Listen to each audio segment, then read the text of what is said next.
दोस्तों, जमीन में से धन निकालने का एक अद्भुत तरीका बताता हूँ आज मैं आपको। जल्दी बताऊंगा तो शॉर्ट वीडियो बन जाएगा, और अच्छी तरह से सिखाऊंगा तो लॉन्ग वीडियो बन जाएगा।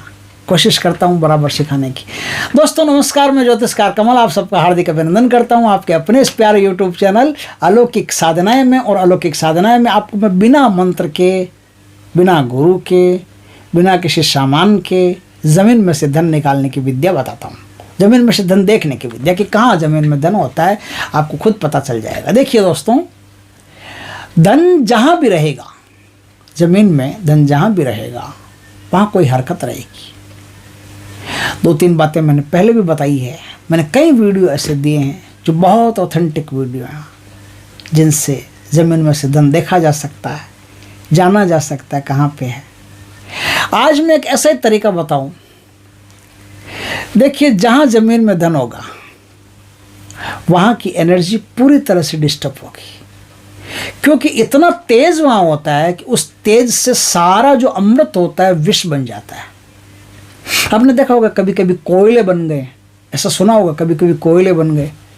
ये कपोल कल्पना नहीं है, खाली ऐसा फेंकालॉजी नहीं है कि धन कोयला बनता ही नहीं है कभी, ये सब उल्लू बनाने की बातें हैं। नहीं नहीं नहीं नहीं, इतनी ज़्यादा गर्मी होती है सोने में, चांदी में, हीरे में, पन्नों में, वो सारा कोयला बन सकता है। और टच होते ही, मनुष्य के टच होते ही। इसलिए जब भी धन निकालो आप, आपके हाथ पे या तो कपड़ा बंधा हुआ होना चाहिए या ग्लव्स बंधा हुआ होना चाहिए। कपड़ा या ग्लव्स कुछ भी आपके हाथ पर होना चाहिए, नहीं तो सीधा धन को कभी छूना ही नहीं चाहिए।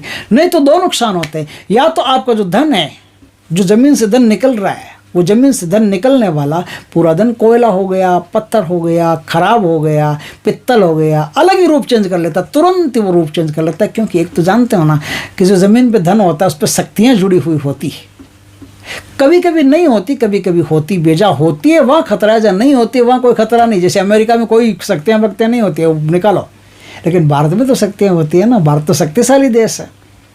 अब शक्तिशाली देश में ऐसे अशक्त लोग पैदा हो गए हैं कि उन्होंने शक्तियों को पहचानना बंद कर दिया, इसलिए देश की शक्तियाँ कमज़ोर पड़ रही है। जिस दिन देश के जो लोग हैं वो शक्तिशाली होना शुरू हो जाएंगे, उस दिन शक्तियाँ अपने आप प्रकट होना शुरू हो जाएगी। समझे बात को? तो ज़मीन में से जब धन निकालते हैं तो वहाँ उस धन पर शक्तियाँ भी होती है, और शक्तियाँ जहाँ होती है वहाँ एनर्जी, एंटिटीज़ की एनर्जी बड़ी खतरनाक होती है, बहुत भारी एनर्जी होती है। और वो एनर्जी क्या करती है, आसपास विष पैदा करती है, विष। इसलिए आपने देखा होगा कि जहाँ धन होता है वहाँ सांप होता है। सांप का तो आपने पक्का सुना ही होगा कि वहाँ सांप निकलता है। सांप क्यों निकलता है? क्योंकि सांप को विष पसंद है, अमृत पसंद नहीं है।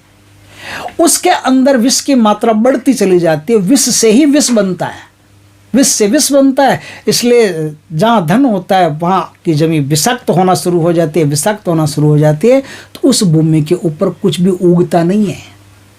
जो उगा दिया आपने तो गल जाता है, नष्ट हो जाता है, खराब हो जाता है।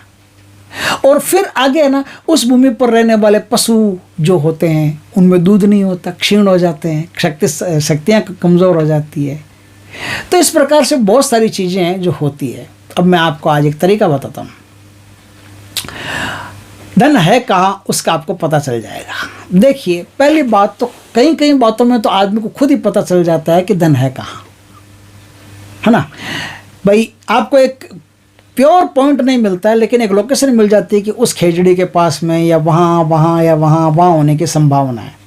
तो अब जहाँ भी होने की संभावना हो, आपको क्या करना है, गुप्त चीज़ों को जब जानना हो तो शनिवार सबसे बढ़िया होता है। शनिवार को हनुमान जी की विधिवत आराधना करके फिर आपको क्या करना पड़ता है, नारियल लेने पड़ते हैं। 4-5 नारियल लीजिए, ऐसे बजा के देख लीजिए, डग डग डग डग डग डग डग बढ़िया बज रहे हैं ना, बढ़िया बजते हुए नारियल लीजिए, बढ़िया बजते हुए नारियल ले लिए। उन नारियल्स को क्या करना है, आपको इष्ट देवता की बढ़िया पूजा करके, हनुमान जी की बढ़िया पूजा करके कि हे हनुमान बाबा, मैं भूगर्भ निधि को देखने जा रहा हूँ, मुझ पर कृपा करना। मंत्र तंत्र में कोई जानता नहीं, ओझा आदमी हो नहीं, मुझे तो आपकी कृपा होगी तो निकलेगा, तो आप मुझ पर कृपा कीजिए। ऐसा बोल करके वो जो नारियल है, वो नारियल आप कम से कम आप ये मान लो कि 3 फीट गड्ढा खोद करके, 1.5-2 फीट 3 फीट गड्ढा खोद करके वो नारियल आप वहाँ गाड़ दीजिए। एक नारियल एक स्थान पर, फिर थोड़ी स्थान पर दूसरा, थोड़ी दूर पर दूसरा, थोड़ी दूर पर दूसरा, ऐसे 5-7 नारियल आप गाड़ दीजिए। और 4-5 दिन बाद में या 7 दिन बाद में उनको देखिए, जो नारियल खराब हो चुका है समझ लो कि वहाँ धन है। अब जहाँ धन हो वहाँ एक बात का खास ख्याल रखना पड़ता है कि वह 3 मीटर से कम कभी नहीं खोदना चाहिए।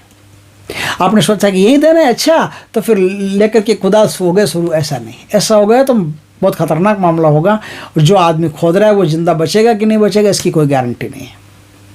कम से कम 3 मीटर का दायरा होना चाहिए, और धन कभी भी दिन में नहीं खोदा जाता, इस बात का खास ख्याल रखना। धन हमेशा रात में ही खोदा जाता है।